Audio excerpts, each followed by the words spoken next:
ఐటీలో ఎంట్రీ కావాలా? Trainee software engineer గా అజా కోడింగ్ ట్యూటర్ లో 2 వీక్స్ ట్రయల్ పీరియడ్ లో వెంటనే చేరండి. 10th క్లాస్ స్టూడెంట్స్ కి బంపర్ ఆఫర్. ఇంగ్లీష్ మీడియం చదివే విద్యార్థులు తెలుగులోనూ పరీక్షలు రాసేయచ్చు. 10వ తరగతి విద్యార్థులు వారి సౌలభ్యాన్ని బట్టి తెలుగు లేదా ఆంగ్ల మాధ్యమాల్లో పరీక్షలు రాసుకునేందుకు ఆంధ్రప్రదేశ్ రాష్ట్ర ప్రభుత్వం ఈ ఏడాది అవకాశం కల్పించింది.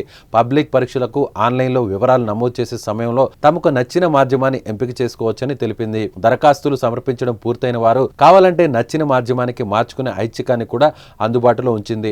అన్ని ప్రభుత్వ పాఠశాలలో 1 నుంచి 6 తరగతుల విద్యార్థులను ఒకేసారి ఆంగ్ల మాధ్యమంలోకి మార్చుతూ గత వైఎస్ఆర్సీపీ ప్రభుత్వం 2020-21లో ఆదేశాలు జారీ చేసింది. అయితే ఆంగ్ల మాధ్యమం అమలుపై సుప్రీంకోర్టులో కేసు దాఖలైనందున ఇంగ్లీష్ మీడియం అని వాడకుండా ఒకే మీడియం అని ఉండాలని ఆదేశించారు. అనధికారికంగా ఆంగ్ల మాధ్యమే అన్నట్టుగా వ్యవహరించింది అప్పటి ప్రభుత్వం.